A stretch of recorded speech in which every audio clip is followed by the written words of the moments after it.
या श्री राम जय राम लिखाओ, या श्रीमन नारायण नारायण लिखाओ, तीनों का अर्थ एक ही है, तीनों एक ही है, नाम रूप अलग हैं पर हैं एक नारायण तीनों। तो आप अपने घर में ये लिखवाएं और आप लड्डू गोपाल जी को अपने घर पे सबसे पहले आप स्नान करें, सुंदर से वस्त्र पहने, सूर्य भगवान को एक लोटा जल चढ़ाएं। सूर्याय नमः, आदित्याय नमः। आप लोग सूर्य भगवान को जल चढ़ाते हैं कि नहीं? हम सबको नित्य सूर्य भगवान की उपासना नित्य करनी चाहिए। जल में थोड़ा सा कुमकुम डाल लो, लाल जल हो, कुमकुम रोली जो आप डाल सकते हैं, या फिर गुड़ डालो, मीठा जल या तो रंगीन जल चढ़ाओ तो आनंद की अनुभूति होती है। भगवान को रंगीन जल बड़ा अच्छा लगता है, सूर्य भगवान को। प्लेन जल भी ठीक है पर रंगीन जल। सूर्याय नमः, आदित्याय नमः, भौमाय नमः, खगाय नमः, भास्कराय नमः, सब बोल के 12 नाम सूर्य भगवान को जल चढ़ाइए। कुछ ना आए तो आप 12 बार यही बोल दो, सूर्याय नमः, सूर्याय नमः, सूर्याय नमः, सूर्याय नमः, सूर्याय नमः, सूर्याय नमः, सूर्य। 12 नाम अलग अलग ना आए तो एक नाम को 12 बार बोल दो, है ना। सूर्य भगवान को जल चढ़ा, जय हो सूर्य भगवान।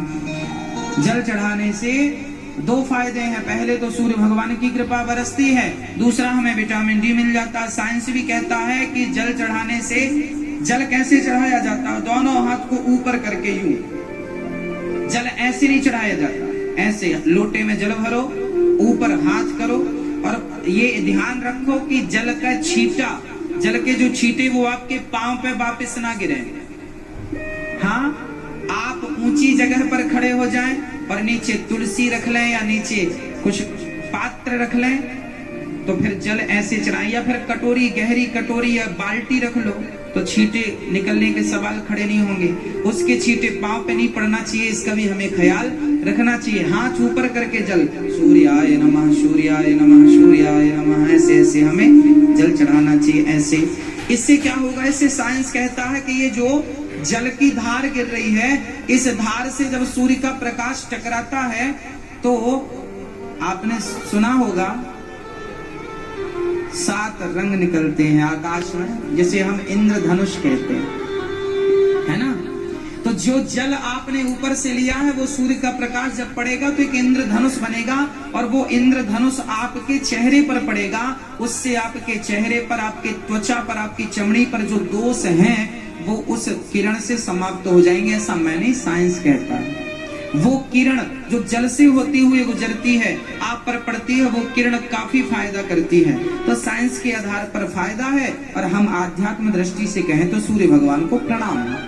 तो पहले जल चढ़ाना चाहिए, जल चढ़ाकर प्रणाम करो सूर्य भगवान को। हे प्रभु, जैसे आपने प्रकाश देकर हमारे घर में नई खुशियां दी हैं, नया सवेरा दिया है, ऐसे अपनी कृपा बरसाकर हमारे मन मंदिर को शुद्ध करें और हमारे हृदय के भी अंधकार को मिटाएं। जैसे रात्रि के अंधकार को सूर्य भगवान मिटा देते हैं, प्रार्थना करो, हे सूर्य भगवान, मेरे भीतर के अज्ञान के अंधकार को भी आप मिटा दीजिए। ऐसा प्रणाम करके फिर अपने घर में आओ।